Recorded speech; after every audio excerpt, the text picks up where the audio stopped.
Son spectacle, Danser encore, présenté au Festival d'Avignon en 2025, retrace avec justesse la traversée d'une fille aidante face à sa mère atteinte d'Alzheimer. Une œuvre sensible sur le deuil blanc, la culpabilité, mais aussi la joie et l'amour. Mais il aura fallu presque 2 ans à mon invité du jour pour oser prononcer ce mot, aidante. 2 années à avancer les yeux mi-clos, comme si regarder en face ce que la fin de vie de sa maman venait bouleverser était tout simplement trop vertigineux. Et puis un jour, c'est devenu clair, évident, incontournable. Ce n'était plus flou du tout. Et surtout, ce n'était plus une simple hypothèse. Cette traversée n'allait pas seulement changer son organisation, elle allait redessiner ses priorités, éclairer ce qui comptait vraiment et marquer le début d'une transition de vie qu'elle a choisi d'embrasser pleinement. Aujourd'hui, je vous présente Christine Pedizzi. Elle nous raconte ce moment où l'on cesse de détourner le regard et où l'on décide d'être vraiment là. Bienvenue dans la saison 5 de Sweet Papy Podcast. Et si je te disais que dans l'accompagnement de fin de vie de nos proches, il existe parfois des instants comme suspendus où tu découvres une force en toi que tu ne soupçonnais pas. Alors avant que mes souvenirs ne s'effacent, j'espère devenir ton miroir, celui qui éclaire tes choix, tes fragilités, ta façon d'aimer, que tu sois aidant ou professionnel du soin. Alors abonne-toi pour ne rien manquer de ces instants de passage. Bonjour Christine, je suis ravie de te recevoir dans Sweet Papy Confidence.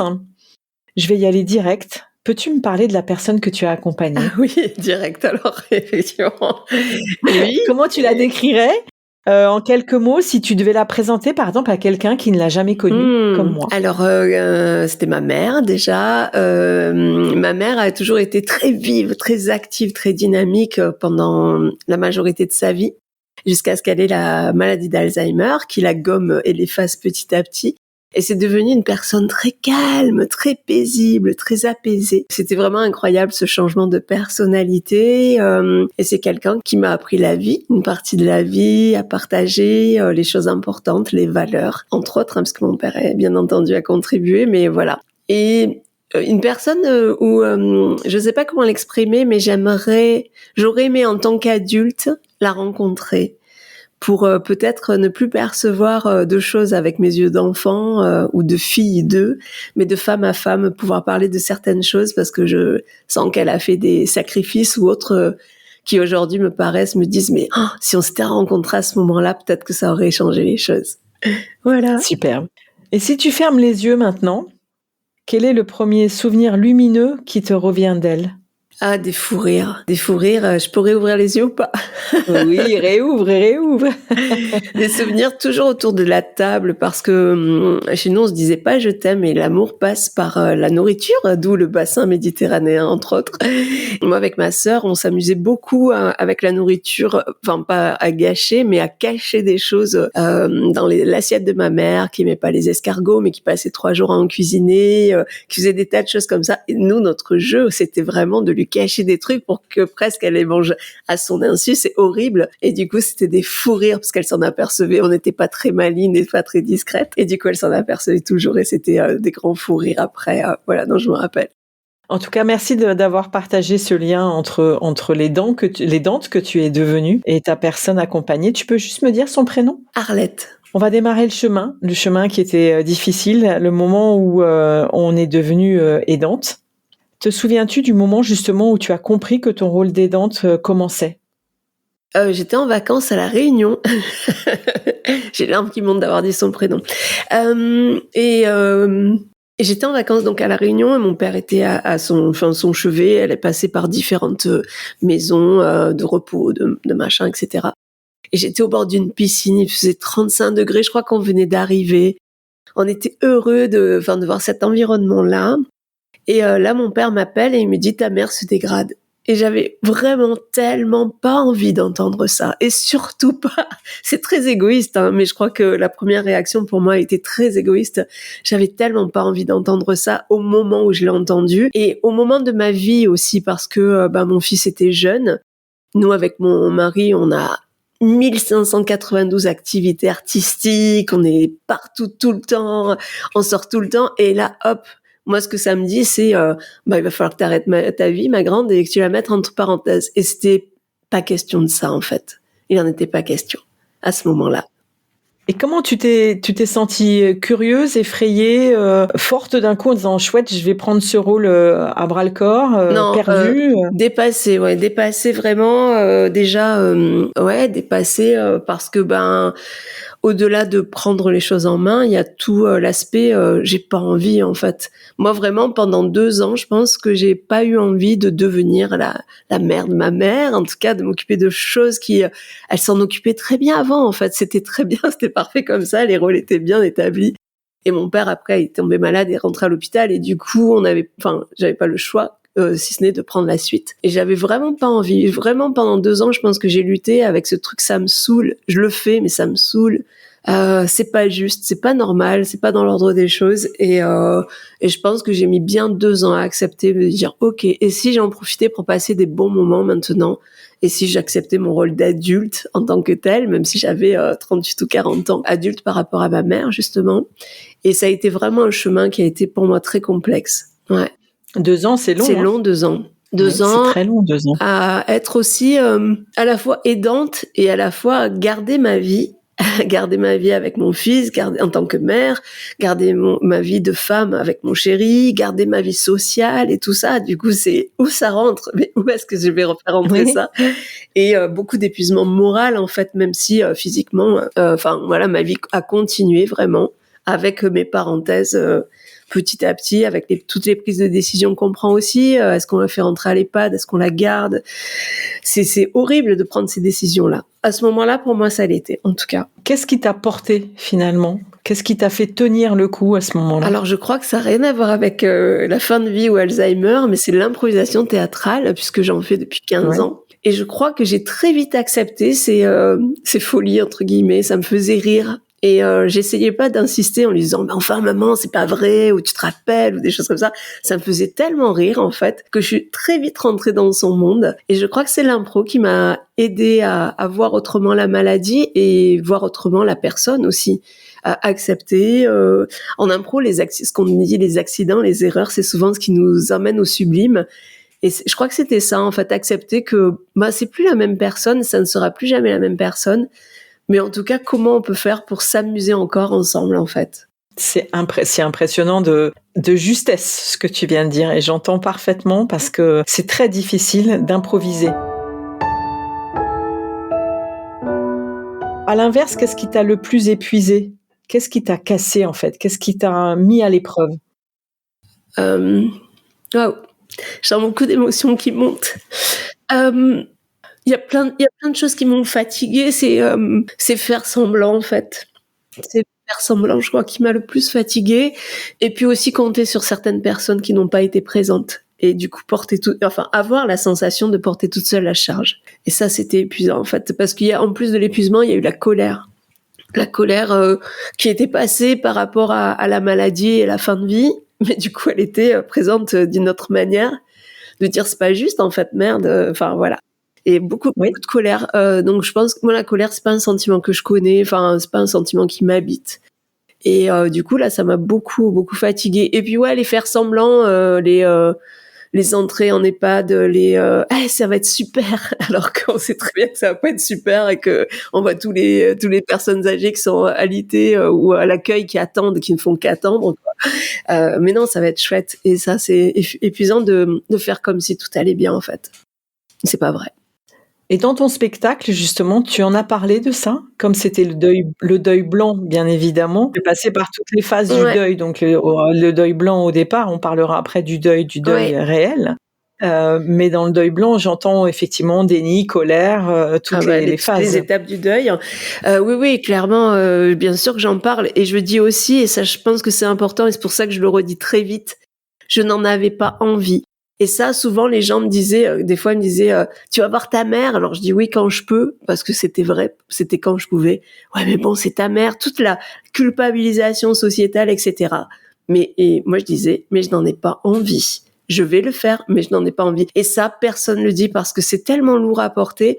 Et je trouve que, donc, dans mon spectacle, c'est vraiment ce que je veux traduire, cette machine à laver émotionnelle où on est tout le temps.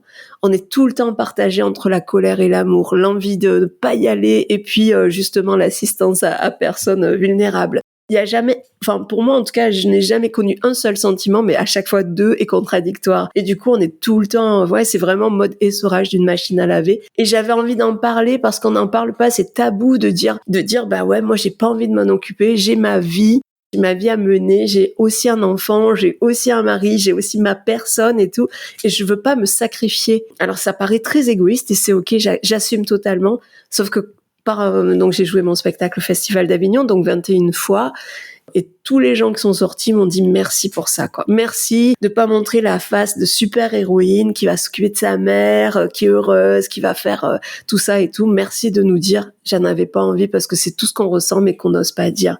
Et du coup, c'est culpabilisant. Et du coup, le poids, la culpabilité rajoute à la fatigue, rajoute au poids, en fait, de porter ça. Donc oui, carrément. Même si mon spectacle finit bien. Ça, c'est important de le dire. On va en reparler. Si tu devais donner une image à ta vie d'aidante, ça serait quoi ? Ça serait le parking, la place de parking juste avant et juste après dans la voiture. Raconte-moi. C'est un sas, en fait. C'était le sas. J'avais besoin de quelques minutes avant d'y aller pour me recentrer, pour essayer d'arriver justement avec des bonnes vibrations et tout ça. Et la sortie pour ce sas aussi de sortie pour dire je vais rentrer chez moi et je veux pas amener ça chez moi, en fait. Chez moi, c'est chez moi ou au boulot. Enfin, si je venais à la voir entre deux rendez-vous, c'est un sas. Voilà, vraiment, je vois ça comme une parenthèse. Et du coup, la place de parking, voilà, avec la radio toujours en fond parce que ça aide. Ça aide dans la musique. Enfin, en tout cas, moi, ça m'aide. Et du coup, de faire la respiration. Ouais. Allez, on y va. J'ai fait un épisode justement sur ça. C'est quand tu ressors de l'EHPAD, que tu montes dans la voiture et que tu peux pleurer, tu peux te lâcher. Et tu dois laisser tes émotions dans la voiture, dans ce cube, on va dire. Et puis le cube, tu le laisses là, il bouge pas. Tu sais qu'il est sur la place de parking. Et puis quand tu démarres, tu pars sur autre chose. Et puis tu rentres, tu continues ta vie. Et moi, ça me donnait aussi très envie de vivre encore plus. J'essaye toujours de voir le positif des choses. Et ça, depuis, j'ai été formatée comme ça par mon papa.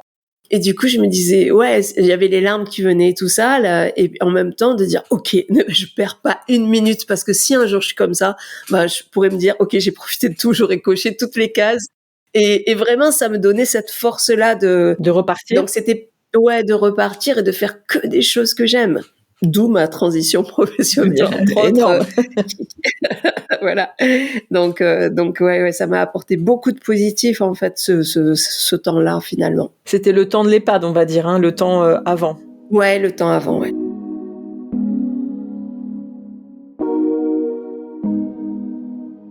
On va parler du moment du départ. On va essayer de parler avec douceur et vraiment de l'adieu comme un passage. Est-ce que tu peux me raconter ce que tu as ressenti à l'approche de la fin ? Est-ce qu'il y a un moment où tu as su sans qu'on te le dise ou ça a été une surprise ? Alors nous, en fait, il y a eu plusieurs choses qui sont plutôt drôles. Et j'ai envie d'en parler parce que je pense que dans les 10 ans qui sont écoulés sur la fin de vie, parce que la fin de vie a été très longue, il y a eu plein de moments où on pensait que c'était fini. Vraiment. Du style 42 chèvres, ne mange plus, etc. Mais plein de moments, je pense 6-7 fois, on s'est dit, bah ok, c'est la fin. Et du coup, ça a été jamais la fin, ce qui nous faisait dire aussi, en rigolant, de toute façon, elle va tout nous enterrer tous, quoi. Ce relève de trucs. Elle a plus de force, elle a plus rien. Et ouais, le Covid, coup de boule, le machin, coup de boule. Comme moi et avec tout ça. Sweet Papy, ouais, pareil. Ouais, et du coup, tu te dis, et du coup, à chaque fois que tu te prépares, et puis tu dis, ah, ok, il y a un effet de surprise. Et la fin a été annoncée par un infirmier qui nous a appelé. Et qui m'a appelé en tout cas et qui a dit là en fait je pense que c'est les dernières 48 heures, donc la prise de conscience. Donc ce que j'ai fait, c'est que j'ai fouillé dans ma maison, j'ai récupéré le plus de photos possible que je pouvais et je suis arrivée avec mes photos. Ils avaient mis tu sais des odeurs, le Snooze-Hélène, je crois que ça s'appelle, une lumière. Ouais, tout à fait. Voilà, donc c'était très apaisant. Et du coup, j'ai passé les dernières 48 heures avec elle. Je suis rentrée dormir, mais sinon, tout le reste du temps, à lui parler des photos. Je sais que je ne lui montrais pas, puisqu'elle avait les yeux fermés, et je pense qu'elle était déjà plus là. Et en même temps, je pense que c'est là où j'ai senti qu'elle était tellement là. Et que voilà. Et du coup, je racontais les photos et du coup de voir des photos des fois où on a le pantalon en velours et le col roulé, des lunettes, à l'époque de sécurité sociale et puis on était moches quoi. En fait. La jupe plissée qui piquait. La jupe plissée, enfin voilà, la pose de voilà, on te dit de sourire donc tu souris et tout ça. Et du coup, tout ça, en fait, c'était à la fois, ça, pour moi, ça n'a jamais été triste. Ça a été un cadeau, en fait, que j'étais en train de faire et avec aussi des fous rires pour ma part en me disant, oh, mais non, mais celle-là, il faut que je la brûle, quoi, tu vois. Et c'était chouette pour ça et j'ai senti vraiment qu'elle était là et j'ai, jusqu'au dernier souffle, en fait. Moi, je suis restée vraiment jusqu'au dernier souffle. Et après, j'ai su que c'était le dernier et donc je suis allée prévenir, de manière assez calme les infirmières en disant, elle ne respire plus, je fais quoi? Ça a été vraiment ça, en fait. Et c'était OK. Et je pense qu'elle est partie en paix. En tout cas, je le souhaite. Et moi, en tout cas, je l'ai accompagnée en paix. Ça m'a fait, ouais, ce cadeau-là me fait que j'ai plus aucune culpabilisation. Même si, bien sûr, j'aurais pu faire plus, j'aurais pu aller la voir, mais non, ce départ-là a été la fin pour moi aussi de plein de choses, en fait. C'est pas un soulagement, en fait, c'est de la paix, la sérénité. OK, c'est fait. Est-ce qu'il y a eu, dans ces moments-là, tu disais qu'il y avait plus de connexion avec elle, mais est-ce que toi, tu as ressenti, comment te dire, tu as ressenti quelque chose que tu t'es dit, ça y est, j'ai switché vers autre chose, je prends un autre rôle dorénavant et je deviens autrement? Non, je me suis pas posé la question. Je pense que la connexion était vraiment très forte. Il y a plein de moments où je suis allée la voir. Comme je te dis, ça a duré 10 ans Alzheimer et c'est long, quoi. 10 ans, c'est long. Et en fait, il y a eu de nombreux moments où je sentais qu'elle était plus, enfin, non seulement qu'elle était plus là, mais qu'il y avait un désir de plus être là. Même s'il y avait pas de mots, même s'il y avait pas, alors après, ça peut être ma construction mentale et intellectuelle et c'est OK. Mais là, je me disais aussi pour elle, ouf, en fait. Donc c'est vraiment le truc en paix, ça c'est, j'allais presque dire ça s'est bien terminé. Ouais, mais j'ai envie de dire ça s'est bien terminé. Et on était ensemble, elle était pas seule jusqu'au bout. Donc ça c'est important pour moi aussi. Ouais. J'en ai parlé dans une conférence que j'ai faite justement sur pour vous, c'est quoi une belle mort? Et c'est important d'avoir cette visualisation justement et cette expérience avec nos proches quand ça se passe bien. Et si tu pouvais dire une phrase aujourd'hui à ton proche, ce serait laquelle? Merci. Merci pour tout en fait, pour toute l'éducation et tout ça. Merci pour toutes les erreurs d'éducation. Merci pour tout ce que j'ai reproché en étant ado.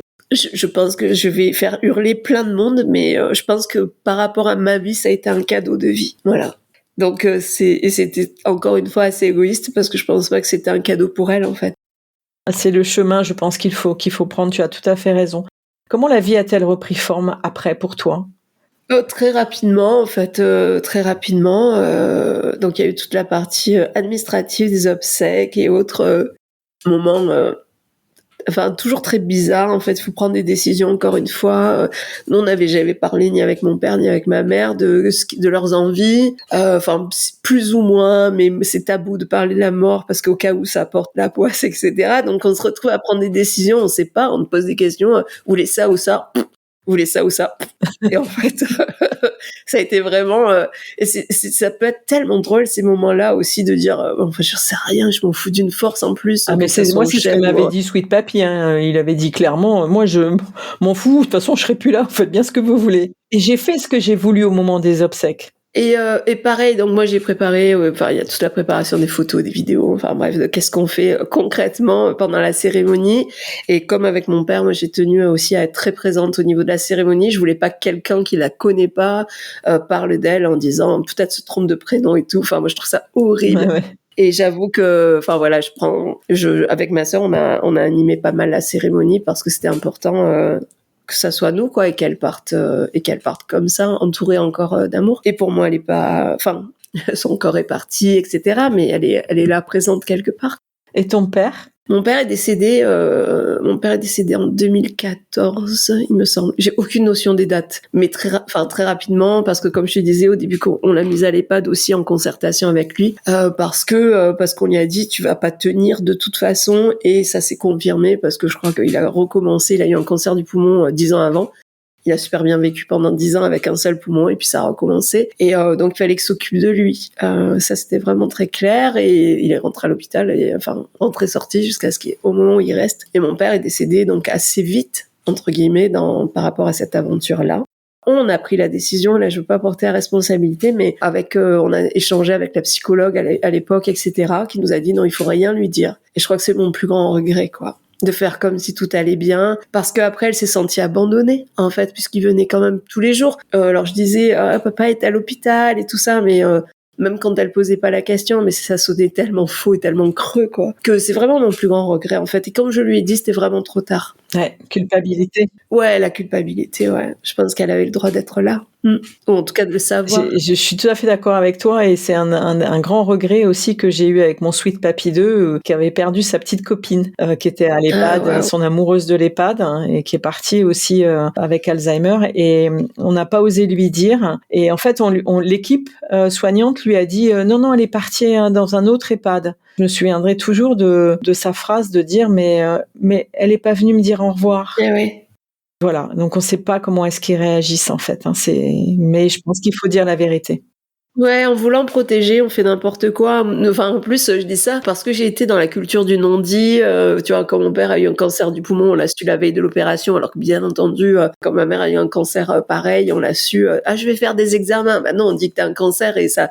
Et donc cette culture de protéger les enfants. Et du coup, on a continué cette protection. Et vraiment, ça a été le plus gros poids, je pense, pour moi. Et encore une fois, après, quand je lui ai dit, elle était vraiment dans un état où je ne sais pas si la compréhension était encore présente, mais ne serait-ce que pour nous-mêmes, en fait. Donc, encore une fois, pour nous préserver de réfléchir, de porter des poids qui ne sont pas forcément judicieux, il faut dire la vérité et accompagner, et puis se faire accompagner soi-même peut-être. Mais je pense que même si elle n'avait pas compris, parce qu'il y a des gens qui disent oui, mais il va falloir lui répéter tout le temps, et alors, en fait, c'est son droit aussi, quoi.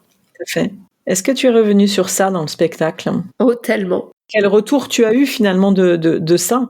Pareil, des échanges en disant mais il faut la protéger, tout ça. Et ma question est, est-ce qu'on la protège vraiment, en fait ? Est-ce que le sentiment d'abandon, est-ce que l'incompréhension, même s'il n'y a pas de mots et de raisonnement, c'est une sensation. Enfin, moi, je compare beaucoup la communication avec des gens atteints d'Alzheimer ou même en fin de vie, comme la communication animale. Moi, j'ai beaucoup d'animaux, des chats, des chiens, des ânesses. Je suis venue chez toi, j'ai vu passer l'âne pendant qu'on discutait, oui. Voilà, c'est ça. Et du coup, on ne parle pas ensemble, on n'a pas de discussion avec mon ânesse ou autre. Mais je sais tellement quand elle va pas bien, quand il y a quelque chose qui va pas. Je veux dire, j'ai aussi sauvé des animaux, entre guillemets, parce que je les ai emmenés au bon moment chez le véto, alors que tout avait l'air parfait. J'ai dit non, il faut que j'y aille maintenant. Et je compare beaucoup ça. Donc, on n'a pas forcément besoin d'avoir des raisonnements, d'avoir de la réussite cognitive, etc. Mais qu'est-ce qui se passe avec le ventre? Et je pense que ça aussi, ça m'a appris à réfléchir encore plus, à être beaucoup plus ouverte à la sensation plutôt qu'à l'intellect. Moi, je l'ai senti se sentir abandonné, quoi, à cause de mots qu'on n'a pas dit. Ouais. Donc, c'est pas agréable. Parce que nous, on s'en va en plus de l'EHPAD à un moment donné. Mais elle reste. Oui. Et elle reste avec ça, quoi. Et elle reste avec ça, tout à fait. Ouais. Qu'est-ce que cette expérience t'a appris sur toi-même et sur ta vie suite à ça, hein, une fois que la mort est arrivée? Encore une autre étape de transformation pour moi, de transition de vie. Moi, j'ai vraiment encore plus envie de profiter de la vie. Mais quand je dis j'ai envie, mais je le fais aussi, en fait.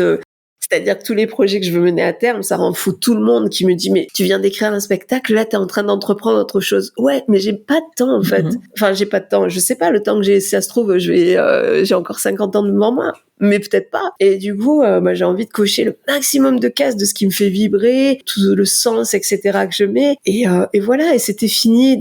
Encore une fois, c'était fini. Donc, je pouvais passer à autre chose.